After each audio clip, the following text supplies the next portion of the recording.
ಚಿಕ್ಕ ಏಜ್ ಅಲ್ಲಿ ಮೋಸ ಹೋಗಿದ್ರಿ 30 ಸಾವಿರ ಕೊಟ್ಟು. ಮತ್ತೆ ಇದೇ ಇಂಡಸ್ಟ್ರಿಗೆ ಬರಕ್ಕೆ ಹೇಗ್ ಮನ್ಸಾಯ್ತು? ಮತ್ತೆ ಮೋಸ ಹೋಗ್ತೀನಿ ಅಂತ ಅನ್ಸ್ಲಿಲ್ಲ? ನಾನು ಎಲ್ಲಿ ಕಳ್ಕೊಂಡಿದ್ದೀನೋ ಅಲ್ಲೇ ಪಡ್ಕೋಬೇಕು.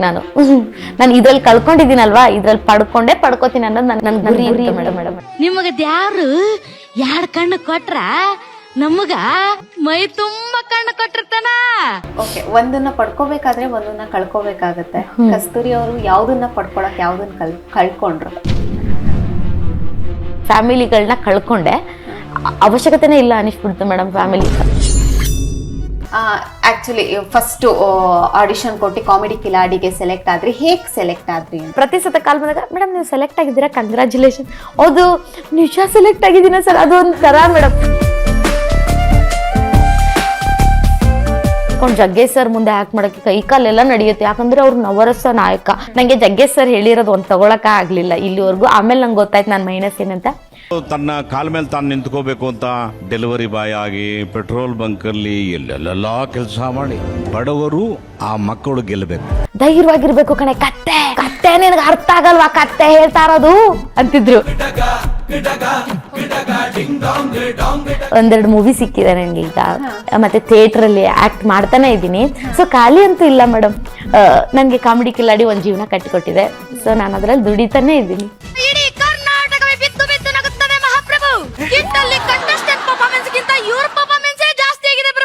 ಅವತ್ತು ತರುಣ್ ಸರ್ ಒಂದು ಕಮೆಂಟ್ ಹೇಳಿದ್ರು, ರಘುಣ್ಣಂಗೆ ಹೇಳ್ತಿದ್ದಾರೆ ಕಮೆಂಟ್ ಅಂತ ನಾನು ಅನ್ಕೊಂಡೆ. ಸೀರುಂಡೆ ರಘುಣ್ಣಂಗೆ ಕಮೆಂಟ್ ಹೇಳ್ತಿದ್ದಾರೆ ಅಂತ ನಾನು ಅನ್ಕೊಂಡಿದ್ದೀನಿ. ನನಗೆ ಹೇಳಿದ್ರು ಲಾಸ್ಟಿಗೆ, ಅಷ್ಟು ಸ್ಪೀಡಾಗಿ ನೀವು ಹೇಗೆ ರೆಡಿ ಆಗ್ತಿದ್ದೀರಾ ಕಸ್ತೂರಿ ಅವರು? ಬೆಳಗಿಂದ ಎಲ್ಲ ಸ್ಕಿಟ್ಟಲ್ಲೂ ನೀವೇ ಇದ್ದೀರಾ, ನೀವು ಹೀಗೆ ರೆಡಿ ಆಗ್ತಿದ್ದೀರಾ, ರಂಗಭೂಮಿ ಕಲಾವಿದೆ ಅಂತ ಅನಿಸ್ತು ನಂಗೆ ಅಂತಂದ್ರು. ಅದು ಆ ಕಮೆಂಟ್ ಸಿಕ್ಕಾಪಟ್ಟೆ ಖುಷಿ ಆಯ್ತು ನನಗೆ. ಇಂಡಸ್ಟ್ರಿಯಲ್ಲಿ ವರ್ಕ್ ಮಾಡೋರೆಲ್ಲರೂ ಫುಲ್ ರಿಚ್ಚು, ಅವ್ರನ್ನ ಮಾತಾಡ್ಸಕ್ ಆಗಲ್ಲ ಅಂತ ಅಂತಾರೆ. ಹೌದಾ? ನಿಮ್ಗೆ ಏನಾದ್ರು ಆತರ ಎಕ್ಸ್ಪೀರಿಯನ್ಸ್ ಆಗಿದೆಯಾ?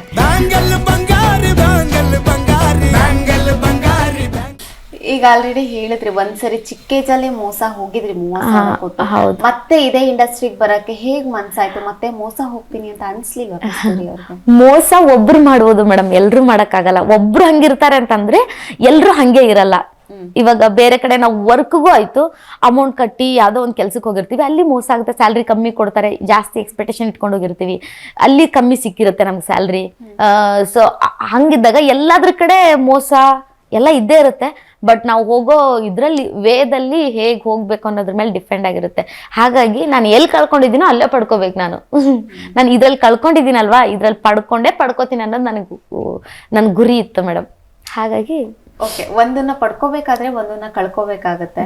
ಕಸ್ತೂರಿ ಅವರು ಯಾವ್ದನ್ನ ಪಡ್ಕೊಳಕ್ ಯಾವ್ದನ್ನ ಕಳ್ಕೊಂಡ್ರು? ಅಂದ್ರೆ ನಾನು ಕಳ್ಕೊಂಡಿದ್ದಂತಂದ್ರೆ ಸ್ವಲ್ಪ ಊರಲ್ಲಿ ಫ್ಯಾಮಿಲಿಗಳನ್ನ ಕಳ್ಕೊಂಡೆ, ಅವಶ್ಯಕತೆನೇ ಇಲ್ಲ ಅನಿಸ್ಬಿಡ್ತು ಮೇಡಮ್ ಫ್ಯಾಮಿಲಿ. ಅಂದ್ರೆ ಇದಕ್ಕೋಸ್ಕರ ಅಲ್ಲ, ನನ್ನ ತಾಯಿ ಸತ್ತ ತಕ್ಷಣ ಅವ್ರು ನನ್ಗೆ ಇದನ್ನ ಮಾಡ್ಬಿಟ್ರು.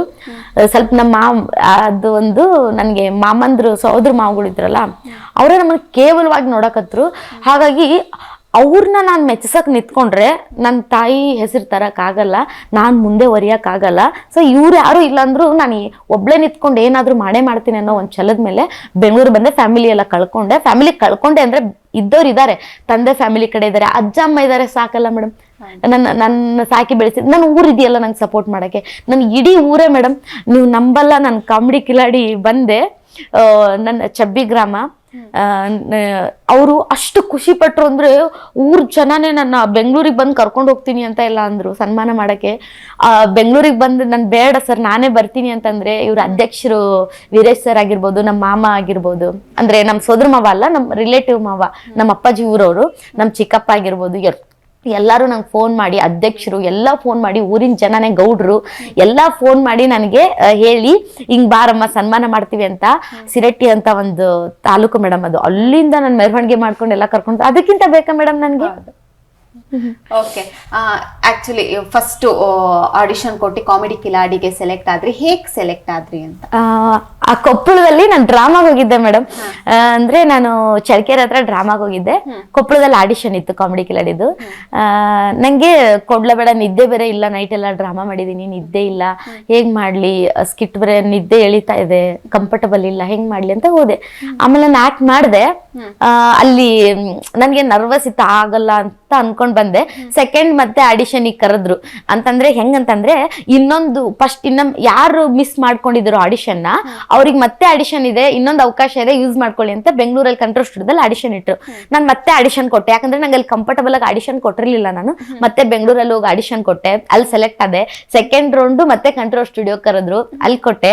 ಅದಾದ್ಮೇಲೆ ನನ್ಗೆ ಪ್ರತಿ ಸತ ಕಾಲ್ ಬಂದಾಗ ಮೇಡಮ್ ನೀವು ಸೆಲೆಕ್ಟ್ ಆಗಿದ್ದೀರಾ, ಕಂಗ್ರಾಚುಲೇಷನ್. ಅದು ನಿಜ ಸೆಲೆಕ್ಟ್ ಆಗಿದ್ದೀನ ಸರ್, ಅದು ಒಂಥರ ಮೇಡಮ್ ಒಂದು ರಿಯಾಲಿಟಿ ಶೋ ಮಾಡಿದ್ದೆ ನಾನು, ಆದ್ರೂ ನನಗೆ ಅದು ಖುಷಿ. ಅದು ನಾವು ಕಷ್ಟಪಟ್ಟು ಪಡ್ಕೊಂಡಿರ್ತೀವಲ್ವಾ, ಅದ್ರಲ್ಲಿ ಒಂಥರ ಖುಷಿ ಇರುತ್ತೆ. ಅದು ಹಾಗೆ ಸಿಕ್ಬಿಟ್ರೆ ನಮಗ್ ಖುಷಿ ಅನ್ಸಲ್ಲ, ಕೇವಲವಾಗಿ ನೋಡೋಕ್ ಸ್ಟಾರ್ಟ್ ಮಾಡ್ತೀವಿ. ನಾವು ಕಷ್ಟಪಟ್ಟಾಗ ಸಿಕ್ಕಿರೋದು ತುಂಬಾ ಖುಷಿ ಕೊಡುತ್ತೆ ನಮ್ಗೆ. ಹಾಗಾಗಿ 3ನೇ ರೌಂಡಿಗೆ ಕರೆದ್ರು. ಆಮೇಲೆ ಮೇಗಾ ಆಕ್ಷನ್ ಅಂತ, ಅದು ನನ್ಗೆ ಏನ್ ಭಯ ಅಂತಂದ್ರೆ ಲೆಜೆಂಡ್ ಗಳಲ್ಲೆಲ್ಲ ಅವ್ರ ಮುಂದೆ ಕುತ್ಕೊಂಡು ಅವ್ರ ಮುಂದೆ ನಿಂತ್ಕೊಂಡು ಜಗ್ಗೇಶ್ ಸರ್ ಮುಂದೆ ಆಕ್ಟ್ ಮಾಡಕ್ಕೆ ಕೈ ಕಾಲೆಲ್ಲ ನಡೆಯುತ್ತೆ. ಯಾಕಂದ್ರೆ ಅವ್ರು ನವರಸ ನಾಯಕ, ಎಲ್ಲಾರ ಮನ್ಸನ್ನ ಒನ್ ಟೈಮಲ್ಲಿ ಗೆದ್ದವ್ರು, ಈಗ್ಲೂ ಕೂಡ ಗೆದಿತಾನೆ ಬಂದಿದ್ದಾರೆ. ಅಂತವ್ರ ಮುಂದೆ ನಾವ್ ಆಕ್ಟ್ ಮಾಡಕ್ಕೆ ತುಂಬಾ ಭಯ ಆಗುತ್ತೆ. ಅವಾಗ ಸ್ವಲ್ಪ ಭಯ ಇತ್ತು. ಆಮೇಲೆ ಅವರೇ ನಮಗ್ ಕಂಫರ್ಟಬಲ್ ಚೆನ್ನಾಗಿ ಮಾಡ್ತಿದ್ದೀರಾ, ಮಾಡಿ ಇದನ್ನ ತಿದ್ದುಕೊಳ್ಳಿ. ನಂಗೆ ಜಗ್ಗೇಶ್ ಸರ್ ಹೇಳಿರೋದು ಒಂದು ತಗೊಳಕ ಆಗ್ಲಿಲ್ಲ ಇಲ್ಲಿವರೆಗೂ. ಆಮೇಲೆ ನಂಗೆ ಗೊತ್ತಾಯ್ತು ನನ್ನ ಮೈನಸ್ ಏನಂತ. ನಿನ್ ವಾಯ್ಸು ತುಂಬಾ ಚೀರ್ತಾ ಇದೀಯಾ, ಸ್ಲೋ ಆಗಿ ಆಕ್ಟಿಂಗ್ ಮಾಡು, ಸ್ಲೋ ಆಗಿ ಮಾತಾಡು, ನೀನ್ ಅಂದ್ರೆ ಸ್ಪಷ್ಟತೆ ಬರುತ್ತೆ, ಚೀರ್ದಂಗ್ ಆಗ್ತಿದೆ ಅಂತ ಅವ್ರು ಹೇಳಿದ್ರು 2-3 ಸ್ಕಿಟ್ ಅಲ್ಲಿ. ನಾನು ರಿಪೀಟ್ ಮಾಡ್ದಂಗ ನನ್ ಮೈನಸ್ ಅಲ್ಲಿದ್ದಾಗ ನಂಗೆ ಏನು ಗೊತ್ತೇ ಆಗ್ಲಿಲ್ಲ. ಈಚೆ ಬಂದ್ಮೇಲೆ ಗೊತ್ತಾಯ್ತು. ಅವ್ರು ನಾನು ಪ್ರತಿ ಸತ ಯೋಚನೆ ಮಾಡ್ತೇವೆ, ಅವ್ರು ಏನ್ ಹೇಳ್ತಿದ್ ಸರ್ ಹೇಳ್ತಿರೋದು ನಂಗೆ ತಗೊಳಕ್ಕೆ ಆಗ್ತಿಲ್ಲಲ್ಲ, ನಂದು ಏನ್ ಮಿಸ್ಟೇಕ್ ಅಂತ ನನಗೆ ಅನಿಸ್ತಿದ್ದು. ಮತ್ತೆ ಅದು ಗೊತ್ತೇ ಆಗ್ತಿರ್ಲಿಲ್ಲ ನನ್ಗೆ, ಆಕ್ಟ್ ಮಾಡ್ಬೇಕಾದ್ರೆ ಮತ್ತೆ ಹಂಗೆ ಮಾಡ್ಬಿಡ್ತಿದ್ದೆ. ಆಮೇಲೆ ಗೊತ್ತಾಯ್ತು ನನ್ಗೆ, ಹಿಂಗೆಲ್ಲ ತಗೋಬೇಕು ನಾವು ಅಂದ್ರೆ ನಮಗ್ ಗೊತ್ತಾಗುತ್ತೆ. ಅವಾಗ ಈಚೆ ಬಂದ್ಮೇಲೆ ಗೊತ್ತಾಯ್ತು. ಹೌದು. ಕಾಮಿಡಿ ಕಿಲಾಡಿಗಳಿಗೂ ಸೆಲೆಕ್ಟ್ ಆಗೋಕ್ಕೂ ಮುಂಚೆ ಈ ನಟನೆಗಳನ್ನ ಏನಾದ್ರು ಮಾಡ್ತಾ ಇದ್ರಾ ಅಂತ? ಅಂದ್ರೆ ನಾನು ಡ್ರಾಮಾಗಳು ಅದು ಇದು ಮಾಡ್ತಿದ್ದೆ. ಅದಾದ್ಮೇಲೆ ಗಣಪತ್ ಸರ್ ಅಂತ ಗೊತ್ತಿರ್ಬೋದು, ಜಿ ಕನ್ನಡ ಮೆಂಟರ್ ಅವರು, ಅವ್ರ ಹತ್ರ ನಾ ಕ್ಲಾಸ್ಗೆ ಹೋದೆ ಸ್ವಲ್ಪ ದಿನ, 1 ಇಯರ್.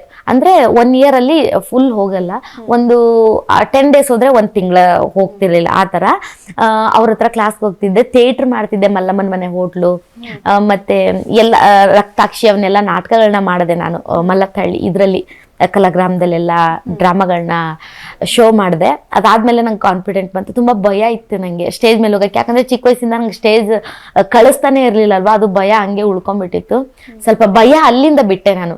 ಗಣಪ ಸರು ಹೇಳ್ತಿದ್ರು, ಧೈರ್ಯವಾಗಿರ್ಬೇಕು ಕಣೆ, ಕತ್ತೆ ನಿನಗೆ ಅರ್ಥ ಆಗಲ್ವಾ, ಕತ್ತೆ ಹೇಳ್ತಾ ಇರೋದು ಅಂತಿದ್ರು. ಅವ್ರೆಲ್ರಿಗೂ ಕತ್ತೆನೆ ಅನ್ನೋದು ಅವ್ರು ಪ್ರೀತಿಯಿಂದ ಬೈಯೋದಂಗೆ.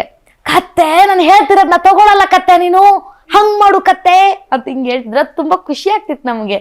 ಅವ್ರು ಎಷ್ಟು ನಮ್ಮನ್ನ ತಿದ್ದಿದ್ರು. ಡೈಲಾಗ್ನ ಅನುಭವಿಸ್ಬೇಕು ಕತ್ತೆ ನೀನು, ಅನುಭವಿಸ್ದಾಗೆ ಅದು ಫೀಲ್ ಬರೋದು ಅನ್ನೋರು. ಅದನ್ನೆಲ್ಲ ಕಲ್ಕೊಂಡ್ ಬಂದ್ಮೇಲೆ ನಾನು ಕಾಮಿಡಿ ಗ್ಯಾಂಗ್ಸ್, ಕಾಮಿಡಿ ಕಿಲಾಡಿ, ಈಗ ಮಹಾನಟಿಗೆ ಅವಾಗ ಕರಿತಿರ್ತಾರೆ, ಹೋಗಿ ಆಕ್ಟ್ ಮಾಡ್ಬಾರ್ದಾ ಇರ್ತೀನಿ. 1-2 ಮೂವಿ ಸಿಕ್ಕಿದೆ ನನಗೆ ಈಗ. ಮತ್ತೆ ಥಿಯೇಟರ್ ಅಲ್ಲಿ ಆಕ್ಟ್ ಮಾಡ್ತಾನೆ ಇದ್ದೀನಿ. ಸೊ ಖಾಲಿ ಅಂತೂ ಇಲ್ಲ ಮೇಡಮ್. ನನ್ಗೆ ಕಾಮಿಡಿ ಕಿಲಾಡಿ ಒಂದ್ ಜೀವನ ಕಟ್ಟಿಕೊಟ್ಟಿದೆ. ಸೊ ನಾನು ಅದ್ರಲ್ಲಿ ದುಡಿತಾನೆ ಇದ್ದೀನಿ. ಮಹಾನಟಿನೂ ನೋಡಿದೆ, ಬಹಳ ಅದ್ಭುತವಾಗಿ ಮೂಡ್ ಬರ್ತಾ ಇದೆ. ಅಲ್ಲಿ ಹೇಗೆ ಸಿಕ್ತು ಅಂತ ಅಂದ್ರೆ ಮ್ಯಾಮ್, ಅದು ಮಹಾನಟಿಲಿ ನನ್ಗೆ ಇವಾಗ ಮಹಾನಟಿ ಸೀಸನ್ 1 ಅಲ್ಲಿ ನನ್ಗೆ ಆಕ್ಟ್ ಮಾಡ್ಬೇಕಂತ ಆಸೆ ಇತ್ತು, ಮಾಡಕ್ ಆಗಿರ್ಲಿಲ್ಲ. ಸ್ಪೂಪ್ ಮಾಡಕ್ ಹೋಗಿದ್ವಿ, ಅಲ್ಲಿ ಅಂದ್ರೆ ಸ್ಪೂಪ್ ಅಷ್ಟೇ ಮಾಡಿ ಸುಮ್ನೆ ಆಗಿದ್ವಿ. ಕಾಮಿಡಿ ಕಿಲಾಡಿ ಅವರಂದ್ರೆ ಸ್ಪೂಪ್ ಮಾಡಿಸ್ಬಿಡ್ತಿದ್ರು. ಮಹಾನಟಿ ಅವ್ರದ್ದು, ಈ ಸರಿಗಮಪರದ್ದು ಎಲ್ಲ ಸ್ಪೂಪ್ ಮಾಡಿಸ್ತಿದ್ರು. ಅದ್ರಲ್ಲಿ ಸ್ಪೂಪ್ ಮಾಡಿದ್ದೆ ಅಷ್ಟೇ ನಾನು. ಅಷ್ಟು ಬಿಟ್ರೆ ಆಮೇಲೆ ನನಗೆ ಆಕ್ಟ್ ಮಾಡ್ಬೇಕಂತ ಆಸೆ ಇತ್ತು, ಬಟ್ ಆಗಿರ್ಲಿಲ್ಲ. ನಾನು ಅನ್ಕೋತಿದ್ದು ನನಗೂ ಮಹಾನಟಿ ಆಡಿಷನ್ ಕೂಡ ಕೊಟ್ಟೆ, ನಾನು ಸೆಲೆಕ್ಟ್ ಆಗಿರ್ಲಿಲ್ಲ. ಫಸ್ಟ್ ಕಾಮಿಡಿ ಕಿಲಾಡಿ ಬರೋಕ್ಕಿಂತ ಮುಂಚೆ ಸೀಸನ್ 1 ಮಹಾನಟಿಗೆ ಆಡಿಷನ್ ಕೊಟ್ಟಿದ್ದೆ, ಸೆಲೆಕ್ಟ್ ಆಗಿರ್ಲಿಲ್ಲ. ಅದಾದ್ಮೇಲೆ ಕಾಮಿಡಿ ಕಿಲಾಡಿ ಸೆಲೆಕ್ಟ್ ಆದೆ. ಅದಾದ್ಮೇಲೆ ನನಗೆ ಮಹಾನಟಿಲಿ ಆಕ್ಟ್ ಮಾಡ್ಬೇಕಂತ ಆಸೆ ಇತ್ತು, ಆದ್ರೆ ಮಾಡಕ್ ಆಗಿರ್ಲಿಲ್ಲ. ಹಿಂಗೆ ಒಂದಿನ ಕಾಲ್ ಬರುತ್ತೆ, ಪ್ರಶಾಂತ್ ಸರ್ ಅಂತ ಕಾಲ್ ಮಾಡಿದ್ರು, ನಮ್ಮ ಅಜ್ಜಿ ಅವರು ಕಾಲ್ ಮಾಡಿ, ಹಿಂಗಮ್ಮ ಮಹಾನಟಿಲ್ ಸ್ಕಿಟ್ ಇದೆ, 1 ದಿನ ಶೂಟ್ ಇರುತ್ತೆ, 2 ದಿನ ಪ್ರಾಕ್ಟೀಸ್ ಇರುತ್ತೆ, ಬಂದ್ಬಿಡಮ್ಮ. ಹ್ಞೂ ಸರ್ ಆಯ್ತು ಅಂತ ಫಸ್ಟ್ ಹೋದೆ. 2 ಸ್ಕಿಟ್ ಕೊಟ್ರು, ಮಾಡಿದೆ, ಚೆನ್ನಾಗ್ ಬಂತು. ಆಮೇಲೆ ಮತ್ತೆ ನೆಕ್ಸ್ಟ್ ವೀಕ್ ಕರೆದ್ರು. ಅಂದ್ರೆ ನಾವು ತಂದೆ ತಾಯಿ ಕ್ಯಾರೆಕ್ಟರ್ ಮಾಡಕ್ಕೆ ಈ ತರ ಕರೀತಾರೆ ಮ್ಯಾಮ್, ಬಟ್ ಅಲ್ಲಿ ಮಹಾನಟಿ ಅವ್ರ ಜೊತೆ ನಾವು ಕೋ ಆರ್ಟಿಸ್ಟ್ ತರ ಆಕ್ಟ್ ಮಾಡಕ್ ಕರೀತಾರೆ. ಮತ್ತೆ ಮಹಾನಟಿ ನೆಕ್ಸ್ಟ್ ಇದು ಹಿಂಗ್ ಬಂದ್ಬಿಡಮ್ಮ ಶೂಟಿಂಗ್ ಇದೆ ಅಂತಂದ್ರು. ಓಕೆ ಸರ್ ಆಯ್ತು ಅಂತ ಅಂದೆ. ಅದಾದ್ಮೇಲೆ ಮತ್ತೆ 4 ಸ್ಕಿಟ್ ಕೊಟ್ರು, ಹೋದ್ವಾರ 6 ಸ್ಕಿಟ್ ಇತ್ತು. ಅವತ್ತು ತರುಣ್ ಸರ್ ಒಂದು ಕಮೆಂಟ್ ಹೇಳಿದ್ರು. ಹೇಗಂತಂದ್ರೆ ಅವರು ರಘುಣ್ಣಂಗೆ ಹೇಳ್ತಿದ್ದಾರೆ ಕಮೆಂಟ್ನ ಅಂತ ನಾನು ಅನ್ಕೊಂಡೆ, ಸಿರುಂಡೆ ರಘುಣ್ಣಂಗೆ ಕಮೆಂಟ್ ಹೇಳ್ತಿದ್ದಾರೆ ಅಂತ ನಾನು ಅನ್ಕೊಂಡಿದ್ದೀನಿ. ನಾನು ಸಿರುಂಡೆ ರಘು ಅದೇನಂತಂದ್ರೆ ಅಂತಂದ್ರು, ನಾನು ಆ ಅಣ್ಣಂಗೆ ಕಮೆಂಟ್ ಹೇಳ್ತಿದ್ದಾರೆ ಅಂತ ನಾನು ಅನ್ಕೊಂಡಿದ್ದೀನಿ. ಅವ್ರ ಅಪ್ಪಾಜಿ ಅವ್ರದ್ದು ಅವರು ರಂಗಭೂಮಿ ಕಲಾವಿದರಲ್ವಾ, ಅವ್ರ ಅಪ್ಪಾಜಿ ಬಗ್ಗೆ ಒಂದು ಮಾತು ಹೇಳಿದ್ರು. ರಂಗಭೂಮಿ ಕಲಾವಿದರಲ್ಲಿ ಒಂದು ನಾಟಕ ಮಾಡ್ತಾ ಇದ್ವಿ, ಆ ನಾಟಕ ಸಡನ್ಲಿ ಕ್ಯಾನ್ಸಲ್ ಆದಾಗ ಇನ್ನೊಂದಿಷ್ಟು ಜನ ಕಲಾವಿದರಿಗೆ ನಾವು ರಾತ್ರೋರಾತ್ರಿ ರೆಡಿ ಆಗ್ಬೇಕು. ಆ ಕಲಾವಿದ್ರು ಈ ಡ್ರಾಮಾ ಬೇರೆ ಮಾಡ್ಬೇಕು ಅಂತಂದ್ರೆ ಅದಕ್ಕೆ ರೆಡಿ ಆಗ್ಬೇಕಲ್ವಾ, ಅಷ್ಟು ಸ್ಪೀಡಾಗಿ ನೀನು ನನಗೆ ಹೇಳಿದ್ರು ಅವ್ರು ಲಾಸ್ಟಿಗೆ, ಅಷ್ಟು ಸ್ಪೀಡಾಗಿ ನೀವು ಹೇಗೆ ರೆಡಿ ಆಗ್ತಿದ್ದೀರಾ ಕಸ್ತೂರಿ ಅವ್ರೆ, ಬೆಳಿಗ್ಗೆ ಎಲ್ಲೋ ಸ್ಕಿಟ್ಟಲ್ಲೂ ನೀವೇ ಇದ್ದೀರಾ, ನೀವು ಹೀಗೆ ರೆಡಿ ಆಗ್ತಿದ್ದೀರಾ, ರಂಗಭೂಮಿ ಕಲಾವಿದೆ ಅಂತ ಅನಿಸ್ತು ನಂಗೆ ಅಂತಂದ್ರೆ ಅದು ಆ ಕಮೆಂಟು ಸಿಕ್ಕಾಪಟ್ಟೆ ಖುಷಿ ಆಯ್ತು ನನಗೆ. ಒಬ್ಬರು ಲೆಜೆಂಡ್ ಹಿಂಗೆ ಮಾತಾಡ್ತಾರಲ್ಲ, ಅದು ಅವ್ರ ಅಪ್ಪಾಜಿ ಅವ್ರನ್ನೆಲ್ಲ ನಾವು ಚಿಕ್ಕವರಿದ್ದಾಗ ನೋಡ್ಕೊಂಡು ಬಂದಿರೋದು. ಅಷ್ಟು ಖುಷಿ ಆಗ್ಬಿಡ್ತು ನನ್ಗೆ. ಅಂತಂದ್ರೆ ನಾನು ಈ ತರ ಆಕ್ಟ್ ಮಾಡ್ತಿದ್ದೀನಾ ಅಂತ ನಂಗೆ ಅಷ್ಟೆಲ್ಲ ಖುಷಿ ಆಗ್ಬಿಡ್ತು. ಅದು ನಾಗಮಂಡಲ ಸ್ಕಿಟ್ಟಿಗಂತೂ ಹೆವಿ ಕಮೆಂಟ್ ತಗೊಂಡೆ ನಾನು. ಇಂಡಸ್ಟ್ರಿಯಲ್ಲಿ ವರ್ಕ್ ಮಾಡೋರೆಲ್ಲರೂ ಫುಲ್ ರಿಚ್ಚು, ಅವ್ರನ್ನ ಮಾತಾಡ್ಸಕ್ ಆಗಲ್ಲ ಅಂತ ಅಂತಾರೆ, ಹೌದಾ? ನಿಮ್ಗೆ ಏನಾದ್ರು ಆತರ ಎಕ್ಸ್ಪೀರಿಯನ್ಸ್ ಆಗಿದೆಯಾ? ಇಲ್ಲ ಮ್ಯಾಮ್, ನನ್ಗೇನ್ ಹಂಗೆ ಎಕ್ಸ್ಪೀರಿಯನ್ಸ್ ಆಗಿಲ್ಲ. ಇವಾಗ ನಾವು ಆಕ್ಟ್ ಮಾಡ್ತಾ ಇರ್ತೀವಿ, ಬಟ್ ಜನ ಅನ್ಕೊಂಡಿರ್ತಾರೆ ಆರ್ಟಿಸ್ಟು ಫುಲ್ ರಿಚ್ ಆಗಿರ್ತಾರೆ, ಅವ್ರ ಹತ್ರ ಸೆಲ್ಫಿ ಕೇಳೋದು ಹೆಂಗೆ ಹೆಂಗೆ ಅಂತ ಅನ್ಕೋತಿರ್ತಾರೆ. ಬಟ್ ಅವ್ರಿಗೆ ಗೊತ್ತಿರಲ್ಲ ನಾವ್ ಹೇಗ್ ಬದುಕ್ತಿದೀವಿ ಅಂತ. ಇವಾಗ ರೈತರು ದಿನ ದುಡಿತಿರ್ತಾರೆ, ಅವ್ರಿಗೆ ವರ್ಷಕ್ಕಾದ್ರೂ ಒಂದು ಆದಾಯ ಬರುತ್ತೆ. ಹಾಗೆ ನೌಕರಿ ಮಾಡೋರಿಗೆ ತಿಂಗಳಿಗೆ ಪೇಮೆಂಟ್ ಬರುತ್ತೆ. ಹಂಗೆ ನಾವು ಕಲಾವಿದ್ರು 1 ದಿನ 2 ದಿನ ಶೂಟಿಂಗ್ ಇದ್ರೆ ತಿಂಗಳ ಪೂರ್ತಿ ಮನೇಲಿ ಇರ್ಬೇಕು. ಅವರು ತಿಂಗಳ ಗಳಿಸೋದನ್ನ ನಾವು 2-3 ಒಂದೊಂದ್ಸಲ ಶೂಟ್ ಇರುತ್ತೆ, ಒಂದೊಂದ್ಸಲ ಶೂಟೇ ಇರಲ್ಲ ನಮ್ಗೆ. ಹಾಗಾಗಿ ಯಾರು ರಿಚ್ ಅಲ್ಲ, ಅವರಷ್ಟು ರೈತರಿಗಿಂತ ರಿಚ್ ಯಾರು ಮೇಡಮ್, ಅವರೇ ರಿಚ್ ಅಂತ ನನ್ಗೆ ಅನ್ಸಿಕೆ.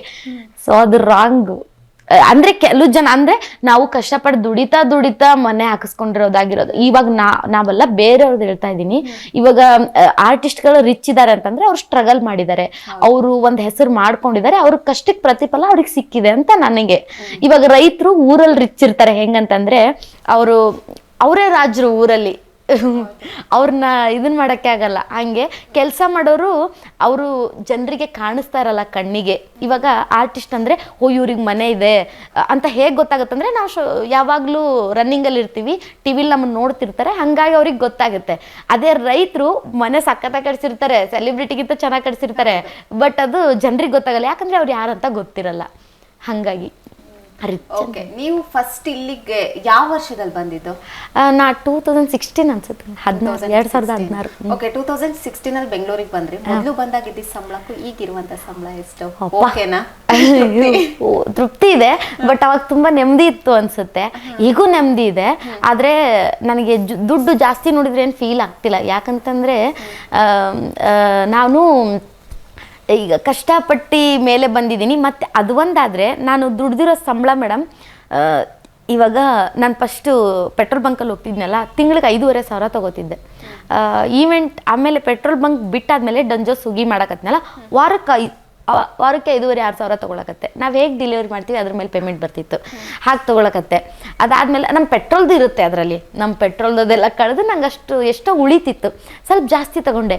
ಅದೇ ನಮ್ಮ ಮದುವೆಗಳಿಗೆ ಊಟ ಬಡ್ಸಕ್ಕೆ ಹೋದ್ನಲ್ಲ, ದಿನಕ್ಕೆ 500 ರೂಪಾಯಿ, ಅಂದರೆ ತಿಂಗಳಿಗೆ 15,000 ರೂಪಾಯಿ ದುಡಿಯೋ ಥರ ನಾನು ಮಾಡ್ಕೊಂಡು, ನಾನು ದುಡಿತಾ ಜಾಸ್ತಿ ದುಡಿತಾ ಇದ್ದೀನಿ ಅಂತ. ಆಗಲ್ ಸಂಬಳಕ್ಕೂ ಈಗ ನಾನು ಒಂದು ಈವೆಂಟಿಗೆ ಹೋದರೆ 10, 15, 20ರವರೆಗೂ ತೊಗೋತೀನಿ ಮೇಡಮ್ ಪೇಮೆಂಟ್ನ. ಬಟ್ ಅಂದರೆ ಅದರಲ್ಲಿರೋ ನೆಮ್ಮದಿ ಇದರಲ್ಲಿ ನನಗೆ ಈಗೂ ಅನ್ನಿಸ್ತಿರುತ್ತೆ. ಒಂದೊಂದ್ಸಲ ಈವೆಂಟ್ಗಳಿಗೆ ಮದುವೆಗೆ ಊಟ ಬಡ್ಸಕ್ಕೆ ಹೋಗ್ತಿದ್ನಲ್ಲ, ಅಲ್ಲೆಲ್ಲ ಒಂದು ಟೀಮ್ ಮೇಡಮ್, ಒಂದೇ ಕಲರ್ ಸೀರೆ ಉಟ್ಕೊಂಡು ಎಲ್ಲ ಫ್ರೆಂಡ್ಸು ಲಾಸ್ಟಿಗೆ ಎಲ್ಲರಿಗೂ ಬಡಿಸಿ ಆದಮೇಲೆ ಒಟ್ಟಿಗೆ ಕುತ್ಕೊಂಡು ಊಟ ಮಾಡ್ತಿದ್ವಿ. ಆ ಫೀಲಿಗೆ ಸಿಗ್ತಾ ಇಲ್ಲ ನನಗೆ. ಎಲ್ಲೋ ಕಡೆ ಊಟ ಮಾಡ್ತೀವಿ, ಮನೇಲಿ ಊಟ ಮಾಡ್ತೀವಿ, ಹೋಟ್ಲಲ್ಲಿ ಊಟ ಮಾಡ್ತೀವಿ, ಬಟ್ ಅಲ್ಲಿ ಫ್ರೆಂಡ್ ಸರ್ಕಲ್ ಇತ್ತಲ್ಲ, ಅವ್ರ ಜೊತೆ ಊಟ ಮಾಡ್ತಿದ್ನಲ್ಲ, ಆ ಫೀಲಿಗೆ ಸಿಗ್ತಾ ಇಲ್ಲ. ಪೆಟ್ರೋಲ್ ಬಂಕಿಗೆ ಹೋಗ್ಬೇಕಾದ್ರೆ ಒಂದೊಂದು ಟೈಮ್ ಊಟನೇ ಮಾಡ್ತಿರ್ಲಿಲ್ಲ ನಾನು. ಜೊಮ್ಯಾಟೊ ಸ್ವಿಗ್ಗಿ ಮಾಡಬೇಕಾದ್ರೂ ಊಟ ಮಾಡ್ತಿರ್ಲಿಲ್ಲ. ಒಂದು ಟೈಮ್ ಊಟಕ್ಕೆ ಹೋದ್ರೆ ಆರ್ಡ್ರ್ ತಪ್ಪಿಬಿಡುತ್ತಲ್ಲ, ಊಟ ಮಾಡುವಾಗ ಆರ್ಡ್ರ್ ಬಿದ್ದುಬಿಟ್ರೆ ಅವ್ರಿಗೆ ಲೇಟ್ ಆದರೆ ಕಸ್ಟಮರ್ ಬೈತಾರೆ, ಯಾಕೆ ಇಷ್ಟು ಲೇಟು, ಆರೋಗಿದ್ಬಿಟ್ಟು ನಾವು ಹೆಂಗೆ ತಿನ್ನೋಣ. ಅಯ್ಯಪ್ಪ, ಒಬ್ಬೊಬ್ರು ಕಸ್ಟಮರಕ್ಕರು ಮೇಲೆ ನಮಗೆ ತುಂಬ ಟಯರ್ಡ್ ಆಗಿರೋದು ಮ್ಯಾಮ್. ಅದಕ್ಕೆ ನಾನು ಇವಾಗ ಏನಾರ ಆರ್ಡರ್ ಮಾಡಿದರೆ ನಾನು ಕೆಳಗಡೆ ಹೋಗಿಸ್ಕೊತೀನಿ. ಯಾಕಂತಂದರೆ ಆ ಕಷ್ಟ ನಾನು ಅನುಭವಿಸಿದ್ದೀನಲ್ವಾ, ನಾನು ಏನಾರ ಆರ್ಡರ್ ಮಾಡಿದರೆ ಕೆಳಗಡೆನೇ ಹೋಗ್ತೀನಿ, ಬರ್ತೀನಿ ಇರಿ ಅಣ್ಣ ಅಂತ ನಾನೇ ಹೇಳ್ತೀನಿ. ಯಾಕಂತಂದರೆ ಎಷ್ಟೋ ಕಸ್ಟಮರ್ಸು ಮೇಲ್ಗಡೆ 5th ಫ್ಲೋರು 4th ಫ್ಲೋರ್ ಎಲ್ಲ ಕರೀತಾರೆ, ಮೇಲೆ ಬಂದು ತೊಗೊಂಬಂದು ಕೊಡಿ. ಲಿಫ್ಟ್ ಇದ್ದರೆ ಓಕೆ, ಮೆಟ್ಲು ಹತ್ಕೊಂಡೆ ಬರ್ಬೇಕಂದ್ರೆ ನಾವು ದಿನಕ್ಕೆ ಒಂದ್ಸಲ ಮೇಲಿಂದ ಕೆಳಗಿಂದ ಮೇಲೆ ಹತ್ತಕ್ಕೆ ಎಷ್ಟು ಕಷ್ಟ ಆಗುತ್ತೆ. ಅವರು ಅಂಥದ್ದು ದಿನಕ್ಕೊಂದು 50-100 ಮನೆ ಹತ್ತಾರೆ. ಅವ್ರ ಕಷ್ಟ ಅವ್ರಿಗೆ ಗೊತ್ತಿರುತ್ತೆ. ಅದನ್ನು ನಾನು ಫೀಲ್ ಮಾಡಿರೋದ್ರಿಂದ ನನಗೆ ಅವ್ರ ನೋವು ಏನಂತ ಗೊತ್ತಾಗುತ್ತೆ. ಹಾಗಾಗಿ ನಾನೇ ಕೆಳಗೆ ಹೋಗ್ಬಿಡ್ತೀನಿ. ಯಾವುದೋ ಆರ್ಡ್ರ್ ಮಾಡಿದರೆ ನಾನು ಕೆಳಗೆ ಹೋಗಿಸ್ಕೊತೀನಿ. ಅದೊಂದು ಇವಾಗ ಚೆನ್ನಾಗಿ ದುಡಿತಾ ಇದ್ದೀನಿ, ಚೆನ್ನಾಗಿದ್ದೀನಿ, ಚೆನ್ನಾಗಿರೋಕ್ಕೆ ಆ ಸರಸ್ವತಿ ಕೊಟ್ಟರು ವರ.